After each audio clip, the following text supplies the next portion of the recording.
Hi everyone, thanks so much for tuning into my channel. So one thing that I almost always have in my freezer are frozen bananas, and I use them in smoothies, I use them in muffins, and I also use them in banana bread. So today I'm going to be showing you my favorite banana bread recipe. Stay tuned. In a 9 by 5 loaf pan, I'm going to butter the bottom and sides, and then I'm adding parchment paper, but this is optional as the buttered pan should be okay on its own, but I just want to make sure that there's no sticking to the pan.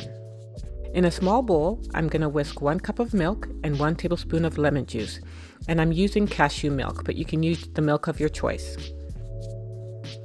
In a separate bowl, I'm adding 2 cups of enriched flour, 3/4 cups of whole wheat flour, 1 teaspoon of baking powder, half a teaspoon of baking soda, 1 teaspoon of cinnamon, half a teaspoon of salt, and 1 tablespoon of flaxseed meal.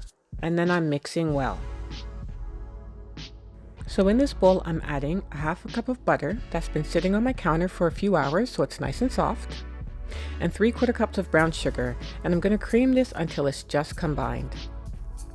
When I know I'm going to bake something, I take out the amount of butter I need and put it on the counter overnight so that it's nice and soft and easy to work with.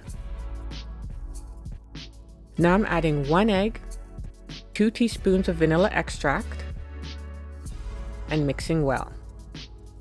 And now I'm adding 3 ripe mashed bananas.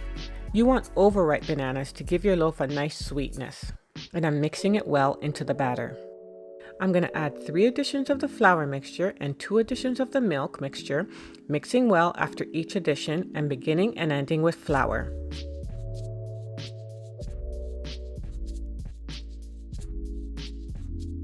So I'm now going to pour the batter into the baking pan. So I'm going to smooth out the batter as much as possible so that the loaf bakes evenly. I'm going to bake this on 350 degrees for 50 to 60 minutes.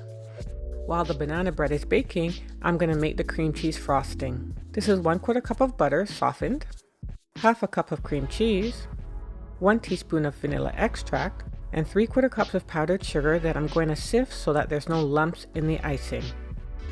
I'm taking my time to gradually mix everything together until I have a nice smooth icing free of any lumps.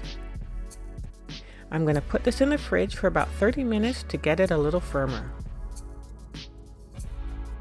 So it's been an hour and the banana bread is done. I'm going to leave it on the rack to cool for a couple of hours. It's been 2 hours and I'm ready to add the cream cheese icing. I'm trying to spread the icing as evenly as possible, but because my top isn't smooth, it's a little challenging. The banana bread turned out nice and moist, just the perfect amount of sweetness, and no taste of the flaxseed meal. So if you made this banana bread, let me know how it goes in the comments below. And if you like my recipe ideas, click on that like button and subscribe. Until next time, take care.